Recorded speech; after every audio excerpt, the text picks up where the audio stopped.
their story, and once again, thank you, Wanda. When you were talking about the groups, all that,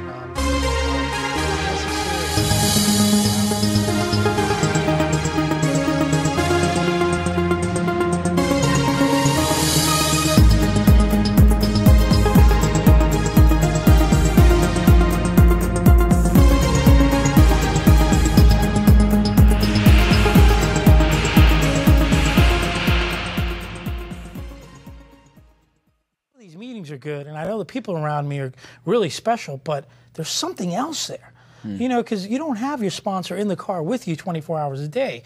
You get paid. You have a moment there where you can go and do anything you want. When you get home at 1 o'clock in the morning, you're by yourself. You know, many people live alone, and they say, no, I'm not going to use today. That's what I mean by God being in your life. Like when I was using, things were always happening that were negative. Right. I was always losing jobs, and I had problems, and I had problems with my family, and I was financially not well, and you know, the girlfriend left me, the dog left me, the cat left me, everything went. Now, explain that when you remember when Marla, you said what I was saying is pain is the motivator, but I was talking more about someone who's using drugs or alcohol, Marla. In your case, pain is not good at all. What you need to do is we need to find you some sort of help so you can get out of that pain, and that's what we're going to do. Clicked open in my mind, and I said, wow, I'm powerless over this. I never understood that, Louis. I always thought that somehow or another, and when you know you're powerless, when you truly know that you're powerless, you choose not to mess with it. It's like if someone whips you, you know, I used to have a kid. You don't go in the ring anymore. Exactly, 4th grade. I was like in 2nd grade. He beat me up. What I did was I would avoid him. Right. In New York City, I never remember I didn't mean to do that, by the way. No, I know it was you. Then, listen to this analogy, which is really interesting. Then what I did was I got in a gang. And I knew that my buddies from the 3rd grade, if this kid would come to me, it would not be a happy time for him. And that's kind of what happened. Once you hook up with NA, AA, whatever program, God, you're part of this thing now. It's very difficult for this thing to come at you because you're not alone. I mean, we have, all of us here, we have friends all around the United States, and I can say even around the world, who you can pick up the phone and you can say, how's your day today? Well, you know, 30,000 miles away, you know, I went to my meeting, I'm in recovery, I'm doing good, or I'm going through this, but thank you so much for calling me. It means so much. You just gave me the strength. But the fact of the whole thing that I was talking about was to lose the obsession and compulsion. That is nothing short than a miracle. You're a doctor. You know exactly what I'm talking about. Right. There's people that struggle with that the rest of their lives, that it still kind of says, hey, remember me? The day that I had enough, and I lifted my hands and I said, I'm done. Surrender, and I said, if there's a God out there, do you mind, you know, coming in and giving me a hand? And it happened. It was like this. See, he got a burning bush. I didn't miss it anymore. You know, I had an opportunity to go back to South America a couple of years and act again, and it was very different. It was like actors are supposed to be professionals. They're supposed to go to the set, act on time, and, you know, go back home, learn their lines, not get there, you know, an hour before. What are the lines? Get high. And I saw other friends going through that, and it was very sad, very talented people, and we've seen them, River Phoenix and Hollywood. I mean, people who had careers that were going to be, you know, they were the new James Deans, the new Marlon Brandos, but unfortunately, disease of addiction cut it short.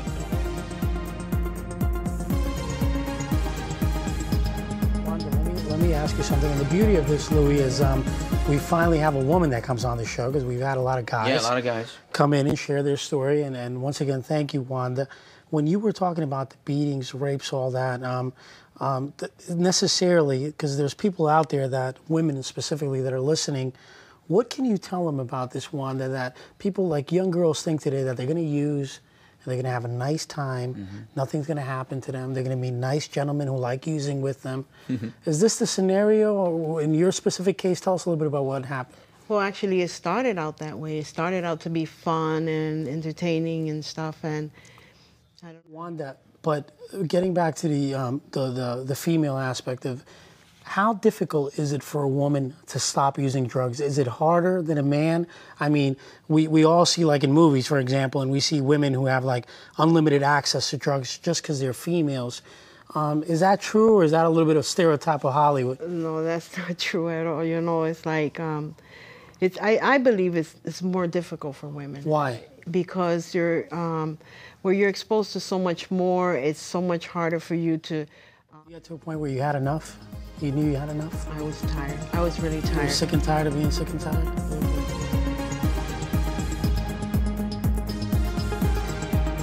Yeah, I wanted to ask Demetrius, we were talking just a minute off camera here, and we were saying about the pain, correct? The pain is the motivator. In your case, there was some pain. Before that pain that you felt in your gut or your stomach or whatnot, did you actually think about stopping smoking, or was this the beginning of that idea, I can't smoke anymore? Yeah, pain was the motivating factor. Why? It got, because of my usage, along the way it increased and... And you know what, Louis, what Greg was talking about, they have 12-step support groups for nicotine addiction, just like they have for drugs, for alcohol.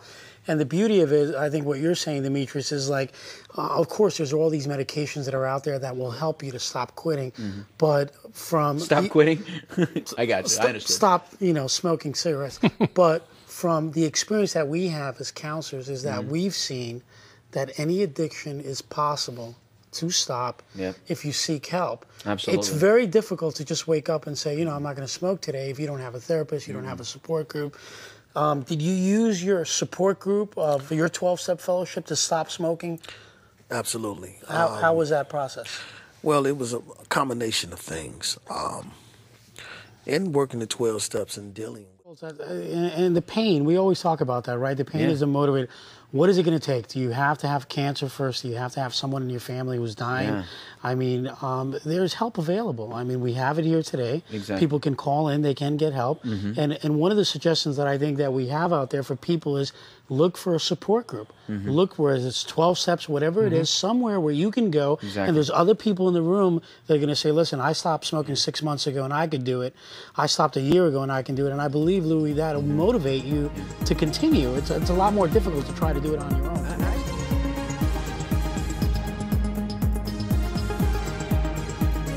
Dennis, let me ask you something. Were there a lot of people in your immediate family who were like, because you said you started drinking at 9 years old. Did your dad drink, your uncle? Were there a lot of like bad influences when it came to alcohol, or not really? Well, my mom never drank. My sisters and brother never drank. My dad, however, There was a point in your life that you were sharing with me before the show that you were very successful, correct? I understand you went to law school for a little while. Then you became a kickboxing champ of the world. I understand you had a lot of things While in drinking. your life. While drinking and using, you had money, you had all the glitter and glamour that that kind of lifestyle offers. Tell us a little bit about that. How was that period in your life? well, actually, the schooling came after I got sober. I grew up. Dennis, how many people do you think you've actually had the opportunity to help in these 21 years sober, I believe? Tens of thousands of people. Keep on trying. Don't give up. And one of the interesting things, Dr. Schultz, is that you are a member of the 12-Step Fellowship, and after 21 years sober, how important is your recovery? How important does it continue to be? Do you go to meetings regularly? How is that? I've been to over 10,000 meetings in the last 21 years.